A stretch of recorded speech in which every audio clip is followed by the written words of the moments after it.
What is going on, guys? Welcome back. Commentary for you. A lot of you asked me to do a Tony Stewart Sprint Car Career Mode, so I'm going to go ahead and do that. The beginning vignette walks you through Tony's sprint car career and how he started racing, at least getting to the professional level of racing. They then have you follow the NASCAR heat lineage of uniform selection, color swabs, and then going through and preparing your team name, sponsor, and I don't paint the car the first race. I've never done that, but I do at the end. I picked the most generic, intimidating name possible, which is Nasty Badger Racing, and then I used to be conservative in the sponsors. I now go for the most beneficial one, which is Jake's Golf Carts. Interesting because they mainly all show up on the car by the time this is all said and done, and then you were thrust into this faux pas All-Star Circuit of Champions World via that little magazine article and taken out to Stone Ridge, which is a 3/10 mile high bank track in Idaho where you are going to run at night. I offer that to you because in the beginning of these races, you go through practice modes in the day, and one of the intriguing things with dirt racing is generally the pack of the track and how dry or wet it is. So I usually run every car possible as loose as possible, so that doesn't take any difference here. But to me, when you go out on the track now, it appears to be visually very wet, which usually means you're going to have a little bit more traction than you would if it were dry. So you have sponsor bonuses that you can pick up by basically turning hot laps in practice. It doesn't take all that long to collect them. However, it's interesting when you look at the track here, and as we progress into qualifying and into the race, you really don't get a good idea of where the track is, and that's such a big part of dirt racing. I also want to mention that this game tends to run off the same NASCAR Heat engine, and it actually follows this game over to dirt much better because you really have that sense that everything pivots off the right rear anyway.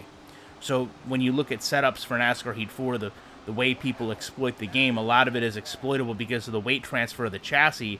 So it's very interesting to me that this game actually almost handles better, although it does have some consistency issues, which we'll talk about as we get into this race. So here you can see literally just a handful of laps, you meet that sponsor goal. I, for some reason, have only struggled in qualifying for this game, and I just don't know why. Now, I will say, when you go out to qualify, it does change. Obviously, it's night. The track texture to me looks different, but that doesn't seem to have any impact on the car the way it should. You can see I kind of yaw it back and forth just to see if it's going to be any different. This really is the first time I'm running this game. Now, as far as qualifying is concerned, the car just tends to get bogged down, and this is one of the things that the series here has done historically with NASCAR Heat and this game now, is it puts you in situations where you're extremely underpowered in the beginning.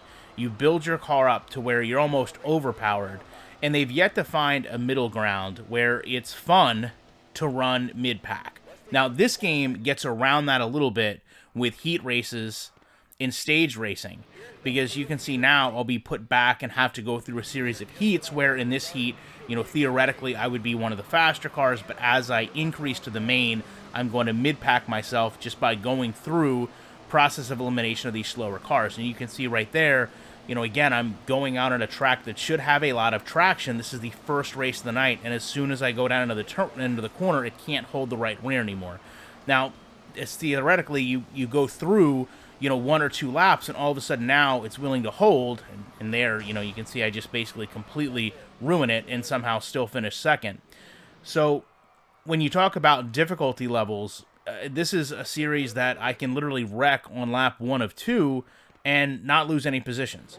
And there's going to be a really stark contrast to that when we get to the main race. So now you can see I'm kind of thrust into the middle of this pack, which, again, should prove to be a little bit more difficult, but how underpowered you are stands out immediately.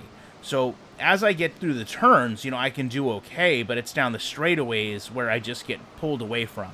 And I really wouldn't mind that, truthfully, if this wasn't the way that all these games, in terms of NASCAR Heat, the last few years have handled things. It's just like you don't have top-end speed, and I get, knocked around a little bit here and end up finishing 8th. You can still have top-end speed and have a decent car. I don't know why it has to be so visual, where all of a sudden, you catch people in the turn super fast because you can hold your speed better than them, but then once you get down the straightaways, it's just they're gone. So when we go out to the main race here, these are going to be a little bit longer races, but still, in the scheme of things, a relatively short race, which is good for my channel. I like to keep my videos relatively short. So you have a 10-lap race here, which initially I thought the best thing would be not going a lap down. I mean, based on the fact that I've pretty much struggled this whole weekend, that I would be in a decent position to get lapped.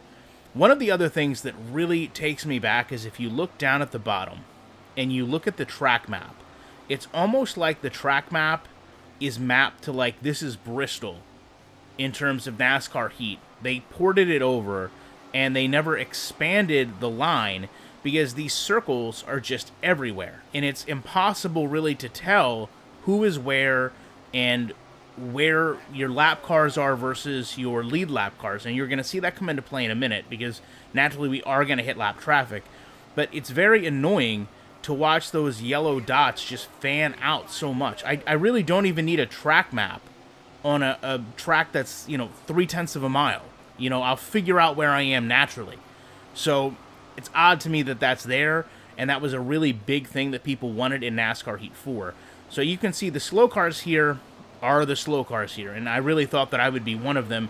In fact, as we get up here later on, you're going to see one of them makes the most egregious cut down in a turn that you'll ever see. I believe it's on the next lap, where all of a sudden, just from the top all the way to the bottom, like I'm never there. And sometimes the AI just races like this, and it's kind of inexplicable. Maybe perhaps it already happened, or I'm trying to remember. I think it's actually right here. Yep, comes right down like, I'm not even there, and then that's, just the way the AI races you. So it's funny to me that some of those things continue to happen and plague you from one game to the next. Obviously, a 4th place finish here is better than I expected, and then I just wanted to go ahead and show you guys afterwards that I do go ahead and paint the car. I went with kind of a Paul Menard-esque paint scheme with the Dutch Boy blue, lime, and black. I will continue this series. I know a lot of people are down talking this game, but I'm at least going to work through it with you guys and see what we can come up with. Appreciate you checking this out, and I will be back in the week with more commentary.